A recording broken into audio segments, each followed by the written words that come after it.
Salut les Frenchies et bienvenue dans cette vidéo. Donc on a décidé de tourner une petite intro à la vidéo classique qu'on avait déjà tournée suite au décès tragique de Kobe Bryant et de sa fille et aussi des autres personnes dans l'hélicoptère. On s'est posé beaucoup de questions, savoir est-ce qu'il fallait qu'on sorte cette vidéo ou pas, est-ce qu'on pouvait toujours parler de basket normalement après cette tragédie. Et avec Simon, on a beaucoup discuté, avec Gilles aussi, enfin tout le monde de la chaîne. Et on s'est dit que oui, qu'il y avait bien quelqu'un qui, malgré toute l'adversité et toutes les choses, a toujours aimé ce sport et a donné tout à ce sport, c'est Kobe. Et donc c'est pour ça qu'on voulait juste faire cette petite intro avant la vidéo, que vous posiez pas trop de questions. Ouais, je crois qu'il faut être dans la continuité, de continuer à parler de basket, continuer à parler de notre sport, et puis dans la continuité de ce qu'a fait aussi, ce qu'ont fait les joueurs, ce qu'a fait la NBA hier, c'est-à-dire continuer à jouer, continuer à proposer du basket, proposer du jeu, et puis c'est ce qui a permis. Hier, on a vu des hommages de tous les côtés, des records, des performances, comme a pu le faire Kobe pendant sa carrière. Effectivement, c'est tragique, c'est catastrophique. Mais voilà, j'espère que vous comprendrez. Et puis aussi, comprendrez, du coup, on a tourné cette vidéo il y a quelques jours. Et donc, le ton qui est complètement différent, puisqu'on parle de quelque chose d'heureux, quelque chose qui est le All-Star Game, et puis nos Français bien sûr dans cet événement, donc on a un ton qui est totalement différent et qui est très éloigné de l'état dans lequel on peut être aujourd'hui. Voilà, donc on vous laisse avec la vidéo parce qu'on espère aussi redonner de la joie, parce que le basket c'est avant tout de la joie et des émotions fortes. On aura le temps de reparler de Kobe une fois qu'on aura peut-être un peu plus digéré, un peu plus se remémorer, parce que je pense qu'on avait aussi un peu, depuis 3 ans, et même ces petites dernières années où il était moins bon, on avait peut-être oublié quel fantastique joueur c'était, mais on n'avait pas oublié quel fantastique homme c'était aussi. Et donc on vous laisse avec la vidéo pour parler des Français, encore et toujours. On continuera toujours de parler de basket. On vous adore, et puis voilà, merci beaucoup. Bonne vidéo les Frenchies.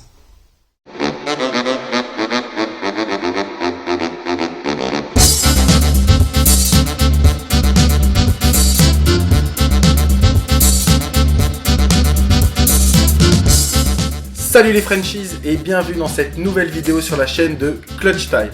On est très heureux de vous rejoindre ici et je vais dire bonjour à mon acolyte de toujours. Salut Simon. Salut Telesco, c'est un plaisir de te retrouver aujourd'hui. Un plaisir partagé. Aujourd'hui, on va avoir un beau programme parce qu'on va parler du All-Star Game. Et oui, les titulaires sont sortis. On va parler un peu de ces titulaires et aussi un peu des remplaçants.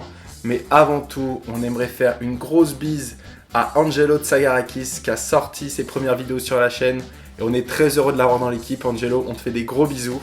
Félicitations à toi Angelo, c'est un plaisir de t'accueillir sur la chaîne YouTube et franchement tes vidéos sont géniales et j'ai hâte de voir les prochaines. Allez, un gros bisou et on va y aller tout de suite en parlant du All-Star Game et on va tout de suite voir les titulaires. Alors on va commencer par l'Ouest pour changer un peu. Alors à l'Ouest, le titulaire et le capitaine ce sera LeBron James comme d'habitude, je dirais. Ensuite, on a Anthony Davis qui l'accompagnera sur le front de courte et Kawhi Leonard. Et en backcourt, on aura James Harden et Luka Doncic. Pas de gros scandale. Petit 5 sympa, 5 joueurs qui sont capables de monter la balle. Franchement, ouais, c'est lourd et c'est franchement pas inattendu. C'est les meilleurs en ce moment, chacun à leur poste. Pas de surprise, je suis d'accord avec toi. C'est vraiment les best du best à leur poste et vraiment... Il le mérite. Une grosse félicitation à Luka Doncic qui, dans sa 2e année, est déjà extraordinaire. Donc, il est déjà au All-Star Game. C'est un truc de fou. Ouais. Ça fait super plaisir de voir Luka comme ça. Il porte très haut l'étendard des joueurs européens. Mais ça n'est pas le seul. Car le capitaine de l'autre équipe, c'est Giannis Antetokounmpo. Donc, bien sûr, le grec. Encore une fois, c'est comme l'année dernière... Giannis et LeBron, les deux capitaines des deux côtés. Qui va l'accompagner? On a Joel Embiid, Pascal Siakam, Kemba Walker et le petit nouveau Trae Young. comme quoi Luka Doncic et Trae Young sont liés à jamais. Exactement. Ils font tous les deux All-Star ensemble. Pour moi, j'ai plus d'interrogations côté de Trae Young, mais c'est pas pour ses perfs parce que individuellement il est énorme, c'est plus pour son équipe. C'est vrai que souvent on prend quand même en compte les résultats collectifs. Aujourd'hui, il est dernier de sa conférence avec son équipe des Hawks, donc bon, j'ai une petite retenue, mais c'est vrai que le joueur en lui-même est extraordinaire. Retenue partagée. Hein. Pour moi, il aurait mérité d'être remplaçant et titulaire avec le bilan de son équipe. C'est compliqué, je trouve. Après, je pense que le joueur est tellement flashy sur le terrain que les entraîneurs ont voté pour lui, que les joueurs ont voté pour lui. Puis il était bien classé dans les votes du public aussi. Donc, après, c'est vrai, ouais, il a un côté où les gens l'aiment, il a un côté petit, frêle, et puis il a vraiment un côté, comme tu dis, flashy, où au All-Star Game, il va tenter des shoots du parking, donc forcément, ça va faire kiffer. Il va lancer des alley-oops et tout. Je pense il que va ça envoyer va être des sympa. alley-oops pour toute la clique, donc ouais, ça va être extraordinaire. On parle des remplaçants ? Pour les remplaçants, ça va être assez simple, en fait. Là, ça va être voté par les coachs. On va avoir 2 guards, 3 forwards, 2 wildcards. Donc des wildcards, ça peut être des guards ou des forwards. Ça va être vraiment en fonction du choix du coach, du joueur que lui veut voir au All-Star Game et veut voir représenté dans son équipe. Et voilà, je sais pas ce que toi t'en penses. Ouais, très bien. Alors ce que je te propose, c'est que moi, j'ai fait une présélection, on va dire, des joueurs potentiellement All-Star cette année. Et on va essayer de faire des cuts ensemble. Peut-être pas ensemble si on n'est pas d'accord. Et puis voir tout ça. Je suis chaud, vas-y. On va commencer par l'Ouest. Allez, si t'es chaud. Donc on va commencer par les guards. On doit en prendre 2. Ouais. Et donc les joueurs que je te propose, c'est Westbrook, Mitchell, Chris Paul, DeMar DeRozan, Damian Lillard, Devin Booker, Ja Morant et Shai Gilgeous-Alexander. Alors je sais pas si comme ça t'en as qui te viennent à l'esprit tout de suite. Ah, c'est dur. Moi, au vu des résultats collectifs et du joueur, de sa performance individuelle, déjà j'aurais envie de mettre Chris Paul. Je trouve qu'il le mérite. Parce que c'est. Ok. Je m'y attendais pas, je pense, et du coup ça joue aussi. Je pense qu'il y a d'autres joueurs où je m'attendais à ce qu'ils soient à ce niveau-là, notamment les starters. Lui, vraiment, je m'attendais pas à ce qu'il soit à ce niveau-là, et je trouve il fait vraiment une belle perf, donc il le mérite. Après, c'est difficile. J'ai envie de mettre Devin Booker parce qu'il est extraordinaire, mais les résultats collectifs sont pas mal, mais est-ce que c'est assez pour un All-Star Game? Je sais pas. Westbrook, pour moi, je suis assez déçu quand même, donc j'ai pas envie de le mettre cette année. Je trouve même s'il continue à faire des triples-doubles, il continue à être énorme. Les Rockets, je suis un peu déçu, et puis il y a déjà Harden, donc c'est difficile.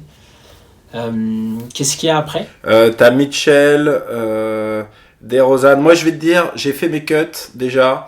Moi, je prends Westbrook parce que je trouve que c'est un des rares qui fonctionne à l'endroit en ce moment au niveau des Rockets. Ok. Et puis, stade de ouf, je trouve que c'est un All-Star en puissance. Et puis, de toute façon, tu verras mes wildcards, c'est aussi des guards, c'est pas trop des forwards dans les conférences Ouest. Ok. Et j'ai pris Donovan Mitchell aussi. Parce qu'il est deuxième pour l'instant, à l'heure où on parle, ils sont deuxième de l'Ouest, Ouais. le Utah Jazz. On va discuter d'un petit Français, parce qu'on est les NBA franchises, donc c'est surtout sur les Français qu'on va parler après. Et je pense qu'ils ont besoin d'avoir 2 représentants cette année, parce que deuxième à l'Ouest, c'est pas n'importe quoi. Donc pour moi, ce sera Westbrook, Mitchell. Et on parlera des wildcards après. Ok. Et ben moi, je vais prendre Chris Paul et je te suis sur Mitchell. Allez. Chris Paul, Mitchell. C'est pas déconnant, hein, je trouve ça bien aussi. Hein. Ensuite, les forwards. Et c'est là où ça nous intéresse. Alors, dans ma sélection, j'ai pris Nikola Jokic, Ouais. Rudy Gobert, Karl Anthony Towns, Paul George, Brandon Ingram, Kristaps Porzingis et Lamarcus Aldridge. Alors, moi, tout de suite, il y a 2 locks que je trouve automatiques dans ces forwards. C'est Nikola Jokic, qui est monstrueux et qui doit être le représentant des Nuggets. Ouais. Et Rudy Gobert, parce que Rudy Gobert, le Utah Jazz, ils sont deuxième, et si c'est bien grâce à quelqu'un, je trouve, c'est grâce à Rudy. Je suis entièrement d'accord avec toi et j'ai envie de te suivre. La seule hésitation que j'ai, c'est que c'est 2 vrais pivots. et qu'il y a d'autres. Alors c'est vrai que Jokic a un peu plus le tir à 3 points, il a un peu plus la panoplie, il est un peu plus polyvalent. Mais c'est le petit bémol que je mettrais, mais sinon je trouve que les deux sont extraordinaires et les deux méritent tellement d'y aller, donc pour moi c'est pareil, Gobert et Jokic. Et en troisième, tu prends qui en forward? En troisième, il y a c'est... Karl Anthony Towns, Paul George, Ingram, Porzingis, Aldridge qui reste. Moi j'ai envie de prendre Ingram. Je trouve qu'il fait, notamment en plus ces dernières semaines, il est extraordinaire. Il fait vraiment des grosses perfs et j'ai envie de le récompenser. En plus, je trouve qu'il porte un peu les Pelicans. Alors c'est vrai qu'il y a Lonzo Ball derrière et tout, mais je trouve qu'il porte les Pelicans, il fait des grosses perfs. Et je trouve qu'il mérite. Karl Anthony Towns, je le trouve pas assez percutant. Je le trouve toujours constant. Puis il a un peu cette nonchalance aussi. Bon, que j'aime moins. Porzingis, il revient juste et puis il est couvert par Doncic. Donc ouais, j'ai envie de donner sa chance à Ingram. Et bah tu vois, je suis complètement d'accord avec toi. Donc on est d'accord sur les forwards. Moi aussi j'avais mis Ingram. Alors comme ça on mettrait Paul George au niveau du talent, mais moi je trouve que Paul George il a loupé beaucoup de matchs. C'est ça. Trop de matchs. Moi je suis un très grand fan de Paul George. Je trouve qu'il est extraordinaire. Il a toutes les qualités d'un basketteur. Le seul problème c'est qu'il n'a pas assez joué cette saison, mais sinon tous les ans je le mets All-Star. Paul George il est monstrueux. On est d'accord. Et puis il reste les wildcards, hein. Ouais. On verra bien. Et donc toi t'as choisi donc Chris Paul, Mitchell, Jokic, Gobert, Ingram. Ouais. Il te reste 2 wildcards. Ouais. T'as des idées? Tu sais qui tu veux prendre ou pas? Moi en wildcard je vais la donner à Devin Booker parce que comme j'ai cité tout à l'heure et je le trouve très bon, et puis les Suns font une meilleure saison qu'attendue, donc je trouve que c'est bien de récompenser celui qui est chez les Suns depuis tellement longtemps maintenant. Et puis en dernière wildcard je vais mettre Damian Lillard, effectivement énorme, surtout au Martin Luther King Day. Juste avant il marque les esprits avec plus de 60 points, donc forcément moi je mets Damian Lillard, même si malheureusement Portland est en deçà de des espérances et un peu dans le dur depuis le début de la saison. Ok. Et ben moi en wildcard, je mets Damian Lillard comme toi, parce que pour moi, c'est le seul joueur au niveau cette année à Portland. Tous les autres se sont soit blessés, soit ont du mal. Vraiment, si Portland n'est pas largué dans la course à la 8ème place, c'est uniquement grâce à lui. Donc il est monstrueux. Ouais. Et moi, je vais rajouter quelqu'un d'autre. Malheureusement, je vais pas mettre Booker, parce que Booker, je l'adore, mais je vais mettre quelqu'un qui m'impressionne, je trouve, et qui est d'une régularité folle. C'est DeMar DeRozan, qui cette année on se rend pas compte, mais les Spurs, ils sont toujours dans la course au playoff, et c'est en grande voie, uniquement pas grâce à DeMar DeRozan, qui lui est toujours bon. Qu'importe les soirs, il est toujours bon. Dans son style, hein, pas de 3 points, pas hyper flashy, du mid-range, tout ça, mais je le trouve magnifique. Donc pour moi ce sera DeRozan. C'est vrai qu'il lui manque un peu, je trouve, le côté flashy pour le All-Star Game, mais c'est vrai que ça reste un énorme joueur. Faut le récompenser, tu vois. Et je suis très déçu que dans les propositions tu m'aies pas proposé Carmelo Anthony, qui pour moi est pas loin de mériter son All-Star Game, mais bon voilà. Ouais, tu portes bien le maillot que tu portes. On est d'accord avec ça. Exactement. Donc, je récapitule. Toi, c'est Mitchell, Chris Paul, Lillard, Booker, Jokic, Gobert, Ingram. Ouais. Et moi, c'est Westbrook, Mitchell, DeRozan, Lillard, Jokic, Gobert, Ingram. Dans les remplaçants. On est plutôt d'accord. Et surtout, Rudy, moi, alors, on ne sait pas s'il va y être. On en parle beaucoup. On n'a qu'une envie, c'est qu'il y soit. Il le mérite à donf, mais un grand bravo pour lui, pour être encore dans la discussion année après année, en tout cas. C'est ça. Franchement, là, ce serait difficile de... J'aimerais connaître les raisons si on ne lui donne pas cette année. Ça serait difficile de trouver une raison pour ne pas lui donner. Mais bon, on ne sait jamais. Hein. Qu'est-ce que tu as à l'Est, du coup, à me proposer ? Allez, on passe à l'Est, avec, pour moi, beaucoup plus de débats à l'Est. Ouais. Alors, dans les guards, j'en ai mis un paquet, parce que je trouve qu'il y en a pas mal qui sont à peu près au même niveau, soit très bons avec peu de résultats, soit un peu moins bons avec des bons résultats. Ouais. Donc je t'ai mis Kyle Lowry, Kyrie Irving, Malcolm Brogdon, Spencer Dinwiddie, Zach LaVine, Bradley Beal, Devonte Graham, Jaylen Brown, Ben Simmons et Evan Fournier. Allez, moi je vais te dire les cuts que j'ai mis pour les guards comme ça. J'ai mis Spencer Dinwiddie, parce que je trouve que son début de saison il Ouais. est fabuleux. Si Brooklyn est aussi bien classé, c'est grâce à lui. Et puis je mets pas Kyrie Irving parce que Kyrie Irving a été blessé trop longtemps, Ouais, beaucoup d'inconstance aussi. je suis Donc d'accord. si je dois remercier et féliciter un joueur des Nets, ce sera Dinwiddie. Et ensuite, je vais mettre plus un choix de cœur parce que je le trouve tellement fort, même s'il est mal classé. C'est Bradley Beal, que je trouve monstrueux. Il est tellement fort dans tous les compartiments du jeu pour un arrière.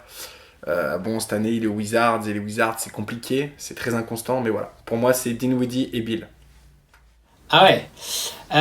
Moi, je pensais, Ouais, ouais. je pensais à Dinwiddie et je pense que je vais le garder pour les wildcards. Mais Ouais. je veux qu'il y soit parce que je suis d'accord avec toi pour tout ce que tu as dit. Je trouve qu'il est énorme. Mais mon premier cut, ça va être Ben Simmons. Je le trouve extraordinaire. Ok. Je trouve qu'il. Alors, il y a toujours ces problèmes d'association avec Embiid. Et c'est vrai que Embiid est déjà All-Star Game. Donc, est-ce que tu mets deux joueurs de Philadelphie? Mais je trouve que Ben Simmons, il est tellement énorme et c'est tellement c'est un des visages de l'Est, quoi. Et en deuxième, moi, je vais mettre Kyle Lowry parce que je trouve que les Raptors font une bien meilleure saison que attendu. Alors même s'il y a Pascal Siakam déjà, ils sont plutôt bien placés et pour moi, c'est bien de représenter aussi deux joueurs des Raptors parce que je trouve qu'ils font vraiment une belle saison et Kyle Lowry a pour moi encore progressé et il est vraiment avec Siakam le patron des Raptors. Oui, puis ils sont troisième, les Raptors, hein, donc Mm. c'est potentiellement jouable. Ouais. J'en parlerai, mais dans une autre catégorie de Kyle Lowry.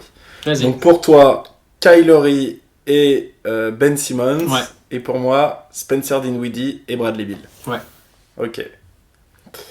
Les forwards maintenant, nos amis les grands. Alors grands, non, pas vraiment, parce qu'il y a Jimmy Butler cette année dans les forwards. Ouais. Alors que je trouve que c'est plus un guard dans le physique et Ouais, dans je la suis façon d'accord. de jouer, mais bon, après, c'est des choix comme ça. Il y a Butler, Adebayo, Chris Middleton, Domantas Sabonis, Jason Tatum, Tobias Harris, Nikola Vucevic et André Drummond. Voilà ceux que j'ai pris. C'est dur. Alors, je vais te dire mes cuts tout de suite. Ah ouais? Je vais te dire mes Vas-y. cuts tout de suite. Parce que moi, quand j'ai vu la liste, j'ai pas hésité une demi-seconde en fait. Ah ouais, moi J'ai j'hésite. pris Jason Tatum parce que je le trouve super fort et je trouve que les Celtics ils méritent d'avoir deux joueurs au All-Star Game. Ensuite j'ai pris Jimmy Butler pour représenter Miami et enfin j'ai pris Domantas Sabonis pour représenter les Pacers parce que je trouve que les Pacers sont magnifiques cette année sans Oladipo qui va bientôt revenir. Donc voilà. Mm. Voilà mes trois, Butler, Sabonis, Tatum. Moi je vais prendre Butler, Sabonis et enfin je vais prendre les mêmes en fait, Butler, Sabonis et Tatum parce que je trouve que les trois sont extraordinaires, même si ça me fait du mal de pas prendre les autres parce que je trouve qu'ils sont aussi extraordinaires, mais je vais essayer d'aller les chercher avec les wildcards. Ah voilà, on va voir les wildcards. Voilà, moi, tu vois, je prends pas Middleton tout de suite, on verra sur les wildcards. Moi j'ai une grosse réflexion sur les wildcards. Mm. Adebayo, je trouve que c'est un peu just. Mm. Tobias d'accord. Harris, c'est la troisième solution de son équipe. Mm. Donc c'est compliqué. Vucevic, il a loupé beaucoup de matchs. Et dans son équipe, il y a quelqu'un qui le mérite plus, si tu vois ce que je veux dire. Et Ah. André Drummond, il est trop inconstant. Les Pistons, c'est Pour moi mes wildcards, ça y est, j'ai décidé, c'est bon. Allez, donne-moi tes wildcards. Je vais direct sur Evan Fournier parce que je le trouve énorme et je trouve qu'il le mérite et qu'on mérite un Français de chaque côté parce qu'on est Français et qu'on mérite d'y aller. Ouais.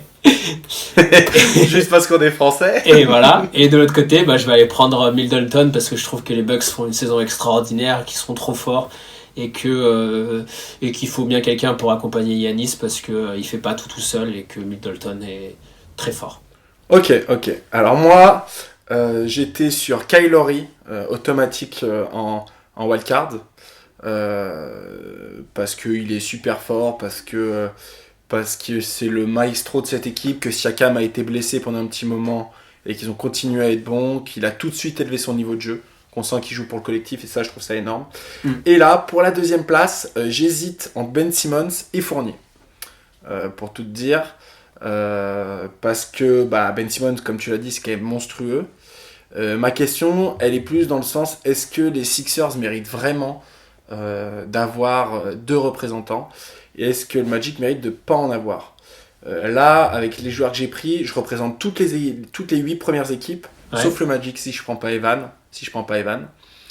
Et pour toutes ces raisons, je pense que je vais prendre Evan. Là, je choisis en direct, hein, j'avais pas prévu. J'avais même peut-être prévu de pas le mettre, mais je pense que je vais prendre Fournier. Parce que déjà, il faut représenter quelqu'un du Magic, je trouve, parce que Magic fait une bonne saison, et que c'est lui qui le mérite avant tout. Que je me vois pas mettre quelqu'un des Bulls, même si Lavine est très fort, et que les Hornets non plus, les Pistons non plus. Donc voilà, c'est vraiment Ben Simmons et Fournier que ça joue, et je prends Fournier, je cut Fournier aussi. Et donc, si on regarde, toi, pour tes remplaçants, tu as... qu'est-ce que tu m'as dit? Tu m'as dit Ben Simmons, Evan Fournier, Kyle Lowry, Spencer Dinwiddie, exactement. Et avec ça en forward, tu mets Butler, Sabonis et Tatum. Ça joue small ball dans ton équipe. Ça joue small ball, mais Ben Simmons il peut jouer tous les postes, donc bon. Oui. Puis il y a Embiid, qui est dans le 5 majeur, alors ça fait de la taille. Ça donne de la taille. En plus, il sera là pour faire le show. Espérons qu'il soit là pour faire le show en plus en dehors du terrain, donc il n'y a pas de souci. Exactement. Et moi de mon côté, alors j'ai pris Spencer Dinwiddie, Bradley Beal, Kyle Lowry, Evan Fournier, Jimmy Butler, Sabonis, Tatum. Voilà, donc on a... moi je mets pas Ben Simmons, pas parce qu'il le mérite pas, mais parce que il y a d'autres personnes que je trouve qu'il le méritent peut-être plus. Et toi tu mets pas Bradley Beal, qui a, il faut le dire, je trouve extraordinaire. Après, c'est pareil, je reviens toujours sur le collectif, et je trouve malheureusement au niveau du collectif ça manque un peu de victoire, quoi. Ça manque un peu de lien.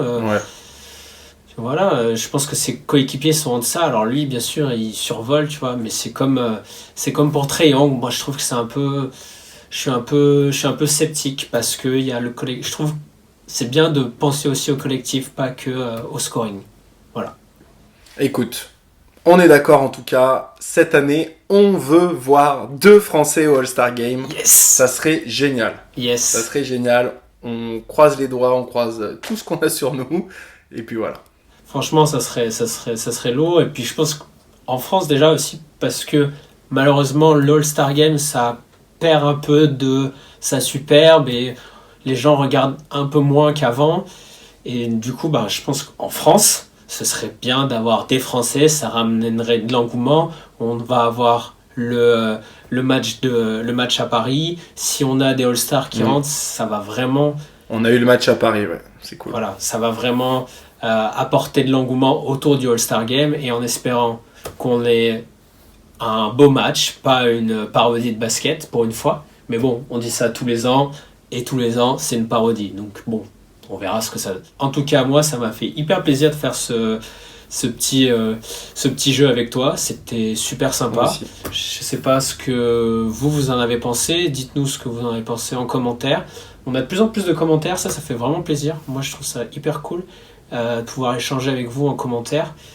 Et on refera un peu des sondages. Ça fait longtemps qu'on n'a pas fait de sondage sur le compte Twitter. Allez suivre le compte Twitter de Clutch Time, ça fait un moment qu'on n'en a pas fait. Et voilà, et je vais maintenant te remercier, Tedesco, pour cette émission avec toi. Et puis, à la semaine prochaine. Soyez clutch.